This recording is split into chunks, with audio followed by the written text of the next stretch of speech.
Vamos hoje raciocinar e refletir sobre a relação de um casal com um filho de 5 anos de idade. Vamos colocar essa idade. Um casal, um filho de 5 anos de idade. Eu coloquei aqui 6 possibilidades. É claro que eu poderia colocar aqui dezenas, talvez até centenas de possibilidades. Coloquei algumas. Qual delas você acredita que seria mais saudável? E o que você vê em cada uma delas? Que características você consegue ver em cada um desses relacionamentos, cada um desses posicionamentos? Ok? Vai refletindo aí, te vejo no próximo áudio. E aí, o que você vê nesse primeiro posicionamento? Número 1 aí, vamos lá. O que você está vendo? A criança está olhando para onde? Ela está olhando para o pai e para a mãe. Sim, está olhando para o pai e para a mãe, é verdade. Mas está olhando principalmente o quê? Para o vazio entre eles. Esse posicionamento ele é comum quando tem pais separados. E aí a criança vê o quê? Os pais separados. Tem a função de pai e mãe, mas os pais estão separados, ok? Caso esse casal esteja casado, a tendência desse menino é fazer o quê? Muitas vezes é entrar nessa relação para segurar os dois, para eles não saírem. Que, aliás, é o que você vê no número 2. Quando você vê uma relação desse tipo no número 2, o que você está vendo? Não existe um vazio entre o pai e a mãe? O que o filho está fazendo aqui? Simples, o filho está separando o homem da mulher, mas está unindo mãe e pai. Então, quem une o casal é a relação pais com filhos. Então, os filhos precisam ficar aí. Aí eu vou fazer uma pergunta. Esse filho vai poder crescer, evoluir e seguir para a vida dele? Porque a hora que ele sair desse lugar, o que vai acontecer com esse casal? Vai ganhar o quê? Não vai ganhar nada. Não vai ganhar nada. Eles vão entrar em contato com o vazio do casal. Essa relação existia apenas para pais e filho, mas não homem e mulher. Por exemplo, se eu colocasse o elemento de sexualidade aí, como é que ficaria essa situação? E aí, se você olhar o número 3, o que você vê no número 3? O número 3 seria o que seria mais equilibrado, mais harmônico, talvez um pouco mais perto a criança. E a criança está lá olhando para o seu pai e a sua mãe. Se é criança, precisa estar orientado para pai e mãe.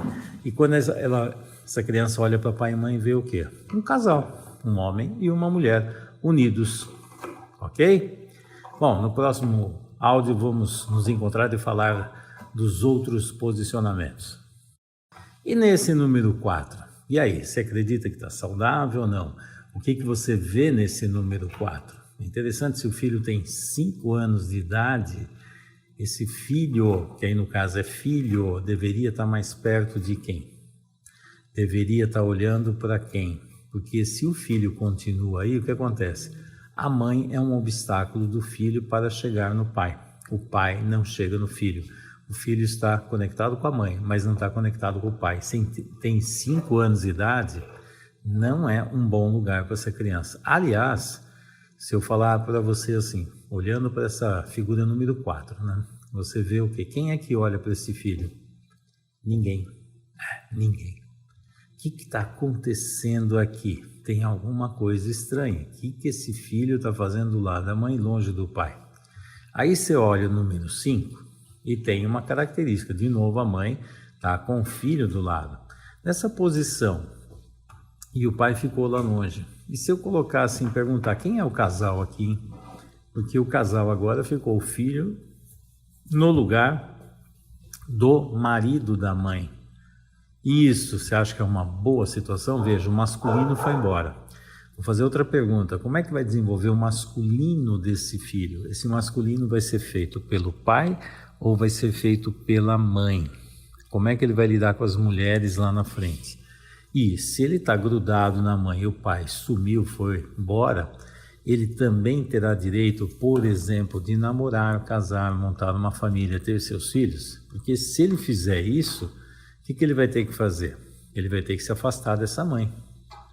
Está entendendo o que eu estou falando? Aí se você olhar, por exemplo, o número 6. Ah, Fernando, o número 6 também é legal, não é? Não, de novo é a mesma história. Veja, aqui agora os pais estão focados apenas para ele.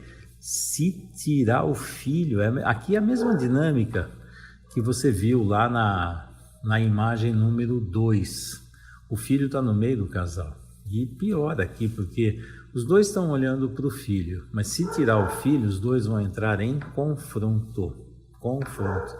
Então esse filho está segurando alguma dinâmica estranha desse casal.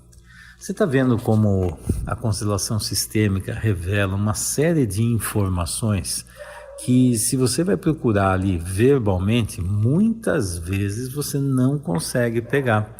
Você pergunta e vem umas respostas que a cabeça, que a mente responde, mas quando você vai olhar na constelação, você descobre muitas informações completamente divergentes daquelas verbais. É a mesma coisa quando você olha para o corpo. Olhou para o corpo é a mesma coisa que olhar para a constelação também. Você tem informações que vão além da mente. E as informações que vêm da mente, frequentemente, são mentirosas. E a realidade, as informações da realidade vêm de outro lugar. Quando a pessoa posiciona, ela posiciona através da sua mente consciente e também da mente inconsciente. Aquilo que ela não quer falar, frequentemente você encontra aqui nas constelações.